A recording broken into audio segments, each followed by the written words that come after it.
morning, good morning. So my thought of the day is, well, first out, like hope is contagious. It's definitely contagious. Do do do do do. All right, so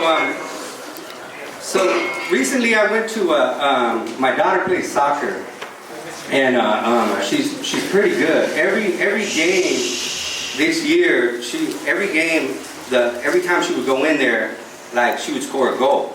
And then after she would score a goal, we'd set for the next week, she's like, I'm going to try to score again. And then every week, she was scoring one goal, then 3 goals, and then 5 goals. And, but their team, like, you know, they were just offense, you know, so they had to try to make the playoffs still. And so their last game, they ended up making the playoffs. And they were all happy, they got in the playoffs. And so we were supposed to play a certain day, and they didn't end up playing. They had pushed it back, something had happened about the field.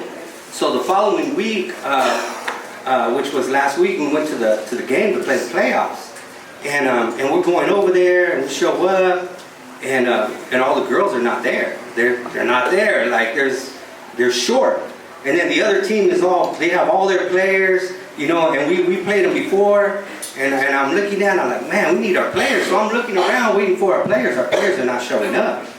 And so they're like, what do you guys want to do? Do you guys want to forfeit? Do you guys want to play?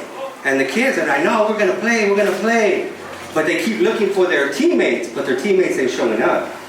And so they go onto the field, and they go to the field, and they're 2 players short from the other team. So the other team got 2 extra players on their soccer team, and so they got the advantage on the field. And right away, they scored a goal, and it was 1-0. And there's this little girl that was on another team, and she keeps cheering on my daughter's team. You guys got it, go, go, go. And the girls are looking at each other, and they're trying to play this and that.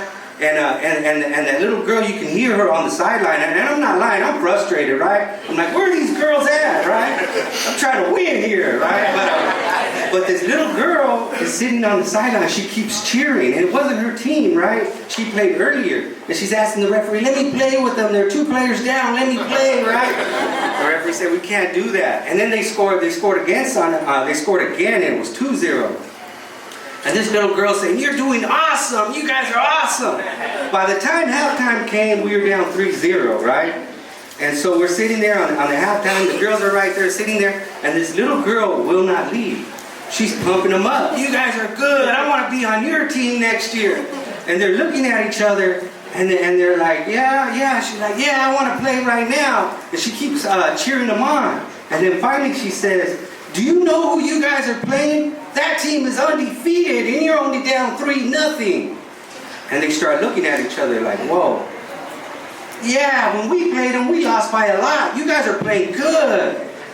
And I kid you not, something changed. They started to believe in themselves. Like, wait a minute.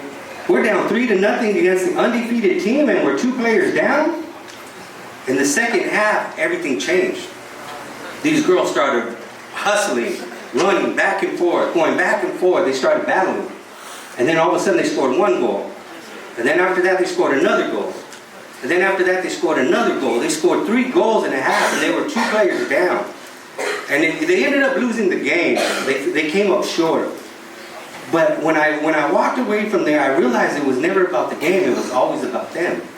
It was about them not giving up, them persevering, them giving it their best. How they seen the game. There was so much beyond just a score. But it came from that little girl on the sideline who kept turning around and encouraging them, and believing in them until they start to believe in themselves. And when they start to believe in themselves, everything starts to change. They responded differently. And I was thinking, and the holidays always come. And when holidays come for me, I always think of, obviously, Christ and the birth of Christ, but for me, I always align it with my dad, because my dad's birthday is December 7th, and I spent many years with him. He's my stepdad. My father would die before I was born, so the only father I ever known is my stepdad. That's my dad. And he ended up dying. But what I always think about him on December 7th is when he had passed away, we were in prison together. And he only had a couple months left, and I had got my last letter from him. And I had always misinterpreted that card. I believe until I came to Homeboy, I realized really what it meant. And he was dying of cancer, and he had wrote this letter. And he telling me, persevere, don't give up, keep pushing through, you're not going to die in prison. Don't give up. But he had given me a thing, and he was the founder of CGA. And his recovery came through AA. And through AA, there were the 6 Oxford groups, which were the 6 Oxford principles, which was Oxford group. And one of the founders of the Oxford group was Cardinal Henry Newman. And he had given me this card from Cardinal Henry Newman, and it was called, I Have a Mission. It said, God has created me to do some definite service. He committed some work to me, which he has not committed to another. I have my mission. I may not know it in this life, but I should be told in the next. I am a link in a chain, a bond of connections between persons. He has not created me for naught. I shall do good. I shall do his work. I shall be an angel of peace, a preacher of truth, in my own place without intending it. If only I keep his commandments, wherever I am, I can never be thrown away.